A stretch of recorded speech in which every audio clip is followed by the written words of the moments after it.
लंबे समय से लंबित पड़ी मांगों को लेकर 108 और 102 एम्बुलेंस कर्मचारी 48 घंटे की हड़ताल पर हैं।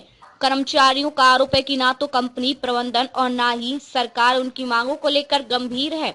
वहीं वर्कर्स यूनियन ने साफ कर दिया कि यदि 48 घंटे के भीतर कोई सकारात्मक जवाब कंपनी प्रबंधन और सरकार की तरफ से नहीं मिलता है तो मजबूरन आंदोलन का रुख करना पड़ेगा। नाहन में आज 108 और 102 एम्बुलेंस कर्मचारियों ने C2 के बैनर तले रोष रैली निकाली। मीडिया से बात करते हुए 102 और 108 वर्कर्स यूनियन संबंधित C2 के प्रदेश अध्यक्ष सुनील दत्त ने कहा कि कंपनी प्रबंधन की मनमानी लगातार जारी है, जिससे सीधे तौर पर एम्बुलेंस कर्मचारियों का शोषण किया जा रहा है, जबकि लंबे समय से मांगे कंपनी प्रबंधन और सरकार के सामने उठाई जा रही हैं। उन्होंने कहा कि न्यायालय के आदेशों के बावजूद भी न्यूनतम वेतन कर्मचारियों को नहीं मिल पा रहा है। वहीं छुट्टियों के लिए कोई प्रावधान नहीं है। उन्होंने ये भी कहा कि आपातकालीन सेवा में लगी एम्बुलेंस गाड़ियों की हालत भी ठीक नहीं है और यदि एम्बुलेंस नहीं चल पाती है तो कर्मचारियों की सैलरी काटी जाती है। उन्होंने कहा कि यदि 48 घंटे के भीतर लिखित तौर पर प्रबंधन और सरकार की तरफ से कोई सकारात्मक जवाब नहीं मिलता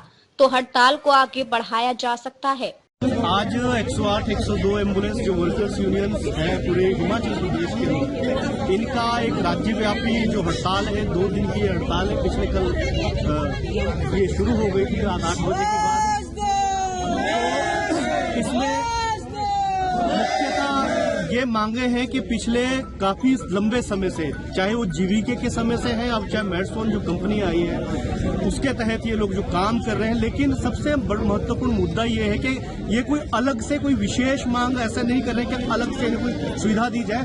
भारतीय संविधान के अनुसार, भारतीय कॉन्स्टिट्यूशन के अनुसार और जो हमारे ट्रेड यूनियन एक्ट के अनुसार जो कर्मचारियों का जो मिनिमम जो 8 घंटे काम का अधिकार है, न्यूनतम वेतन का अधिकार है, अगर ओवर टाइम किया जाता है तो डबल ओवर टाइम के भुगतान का अधिकार है, EFI की सुविधा है, ESI की सुविधा है। तो इन सभी मांगों को लेके और जो छुट्टियों का जो प्रावधान है, ये अलग से कोई मांग नहीं है। ट्रेड यूनियन एक्ट के अंदर और भारतीय संविधान के अंदर हर नागरिक को जिंदगी जीने का जो अधिकार है उसके तहत ये सुविधाएं मिलती है। लेकिन पिछले लंबे समय से ये वर्कर काम कर रहे हैं, चाहे पहले जीवीके के अंदर काम कर रहे थे और जो इनका प्रिंसिपल एम्प्लॉयर है वो NHM है, नेशनल हेल्थ मिशन।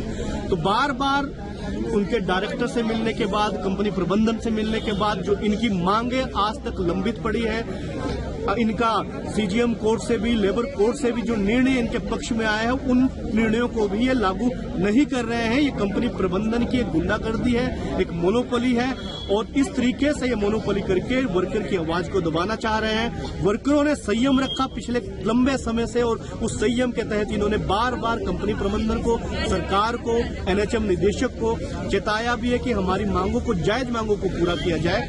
वो आज तक पूरा नहीं हुई है। तो इसी संदर्भ में आज ये तीसरी बार ये हड़ताल पे निकले हैं। ये मानना है कि मैं प्रदेश अध्यक्ष होने के नाते ये सीधा सीधा यहाँ से आपके माध्यम से बताना चाहता हूँ कि अगर सरकार, MD, NHM और ये हमारी जो मेडसोन फाउंडेशन कंपनी है, अगर इन लोगों ने अभी भी अच्छे से सूद नहीं ली तो ये जो 2 दिन का हमारा 48 घंटे का प्रदर्शन है, इसको हम आगे लेकर जाएंगे। इस बात पे सरकार गौर करे। अगर कल शाम तक हमारे को कोई भी किसी भी तरह से हमारे कोई आश्वासन नहीं दिया गया, यहाँ तक कि अगर कोई रिटर्न प्रूफ नहीं दिया गया, तो हम अनिश्चितकालीन यहाँ आगे जरूर बढ़ेंगे। हम यहाँ से पीछे हटने का नहीं ले सकते अब, क्योंकि हम आगे ही बढ़ेंगे। क्या क्या डिमांड है सर? हमारी डिमांड्स ये है कि जो लेबर लॉ के ऑर्डर हुए हैं 2020-21 से लेकर लागू हुए हैं, मिनिमम वेजेस जो हमारा कोर्ट ने डिसाइड किया हुआ है, लेबर लॉ ने किया है और CGM कोर्ट ने किया है, सभी कोर्टों ने किया है, तो ये 4-5 साल से हमें नहीं दिया जा रहा है। सबसे बड़ी बात ये है कि मेडसोन फाउंडेशन जो ये कंपनी है, इसने हमारा बहुत ही ज्यादा शोषण कर रखा है और ये कंपनी हमारे खिलाफ बहुत ज्यादा उग्र शोषण कर रही है।